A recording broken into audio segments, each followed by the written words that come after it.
Once upon a time, a merchant came back from a long journey. It was dark and very cold, and he was soon lost. He came to a castle. There was an open door, and he went inside. "Hello, hello," he called. There was no one there. A cozy fire was burning in the fireplace, and yummy food was on the table. He started eating and hoped he would see the person who owned the castle so he could thank them. After he had eaten, he lay down on a comfy couch. Then, with a big yawn, he was soon fast asleep. A merchant dressed in a green shirt, orange trousers, and a pointed green hat is wearing a brown backpack and looking into the distance at a purple castle at the end of a winding road lit by a bright full moon. It was morning when he woke up. "Hello, hello," he called, but no one answered. He went out into the garden. It was sunny and warm, although it was wintertime outside the castle. There were flowers growing everywhere he looked. He picked a rose for his daughter Beauty. She was a very kind girl and very beautiful. Suddenly, he heard a very angry and frightening voice. "How dare you pick my flowers? You stayed in my castle last night. Is this how you thank me?" The merchant turned around, and there stood a big, ugly and frightening beast, with big sharp teeth and a hairy face. The huge, green beast, dressed in a smart, purple suit and small top hat, towers above the merchant standing in front of him. "What will you do to make up for stealing my rose?" asked the beast. The merchant was very frightened and said, "I picked it for my lovely daughter Beauty, and I didn't think anyone would mind." The beast was still angry and said, "That is no excuse." "I'm really sorry," said the merchant. "Bring your daughter here and I might forgive you," said the beast. The merchant set off home as fast as he could. He told Beauty about the castle and the beast. She said, "Of course, I will come back with you, father." Back at the castle they went into the room where he had stayed the night. A warm fire was burning in the fireplace and some yummy food on the table. Just like before. As they ate their meal, heavy footsteps came near. The ugly beast came into the room, and Beauty was very frightened, but she smiled and said, "Good evening, beast." In a grand room with the fireplace on the back wall, Beauty and her dad sat at a long table full of food. The beast stands opposite looking at them.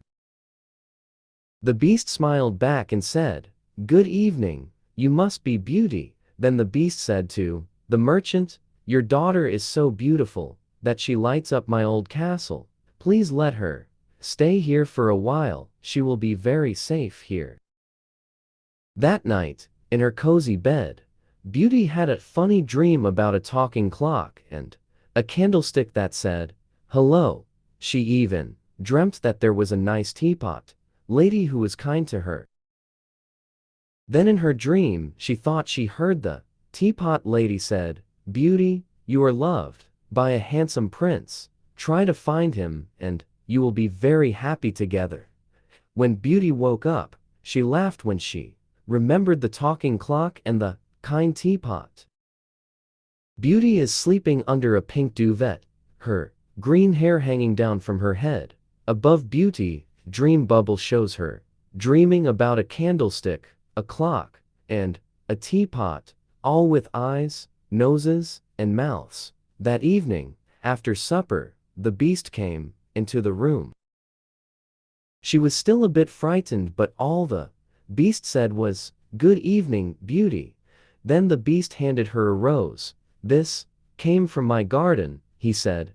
"Oh, good evening, beast." She smiled. "Thank you. What a lovely flower." "Good night then, Beauty," said the beast, a bit sadly.